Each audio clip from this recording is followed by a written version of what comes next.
Welcome back, everyone. It's Andrew here again. Welcome back to the Dementia Collective. Today is a bit different from our normal shows. No guests, no interview, just me and you.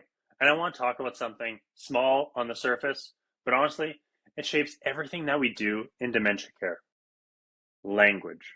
When someone says dementia patient, what do you picture? Probably someone sitting quietly being cared for, right? Now think about a person living with dementia.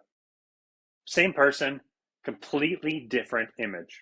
That small shift, those few extra words change the whole tone.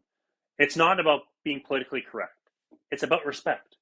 Language shapes how we see people and how we treat them. I want to stay on that for a moment because we tend to say patient without even thinking about it. And sure, in a hospital setting, that word might make sense.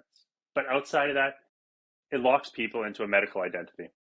It says you're here to be treated instead of you're still living your best life. When we say person living with dementia, we acknowledge that the diagnosis is part of who they are, not the whole story. Jim Mann said it best. I'm still me. That's what our language should reflect. And then there's the word caregiver. That one gets tricky because it means different things in different places. When Dr. Rose Judy was on the podcast, she said that in some cultures, calling someone a family caregiver is actually an insult. Because caring for your family isn't something you get a title for. It's just what you do. You are family. I think that's important to remember. We tend to label things in the Western world, to make them fit inside these boxes. But sometimes those labels unintentionally separate people from the relationships that give care its meaning. That said, I also know a lot of people who proudly use family caregiver because it validates what they do, especially when that work goes unseen. So the point isn't that one version is right and one is wrong. Some people use care partner now instead of caregiver. And I kind of like that because care isn't one way. People living with dementia still give back through presence, humor, love. They're part of the relationship. It's a small change, but it shifts the whole mindset from doing for to doing with. And that's where better care usually begins. Let's talk about language and behavior. You still see the words like agitated, wandering, non-compliance written in charts or reports. And while those might sound neutral, they carry judgment, they carry stigma. They say the person is a problem instead of asking what the person themselves needs. That's what I like about responsive terms. It reminds us that behavior is communication. A person might be pacing because they're anxious. They might lash out because they're scared or in pain. When we reframe it that way, the question becomes, what's this person trying to tell me? That's a very different conversation. Another one we use a lot, and I've caught myself doing it too, is suffering from dementia or suffering with dementia. It sounds compassionate, but it assumes that life with dementia is only suffering.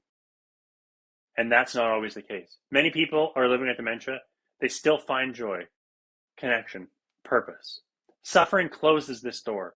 Living with leaves it open. One more that's, personal for me is the term facilities. And you hear it all the time. Long-term care facility, institution, placement. Those words sound cold, clinical. They don't match what care should be like. Shouldn't they be homes? When we started working on Bluebell Village, that was one of the first things I wanted to change. Not the medical model, not the programming, the language. Because if we call it a home, we design it like a home. If we call it a facility, we design it like a system. Language directs design, and design shapes dignity. The words we use ripple out. When a nurse says, she's a wanderer, the team treats her that way. If that same nurse says, she loves to walk, it helps her feel calm. Suddenly the whole approach changes. Language sets the tone. It's not just about being sensitive. It's about being accurate, relational, and human. So, here's the takeaway. Before you describe someone living with dementia, pause. Ask yourself, does this word describe a person or a problem? Does it connect or does it create distance?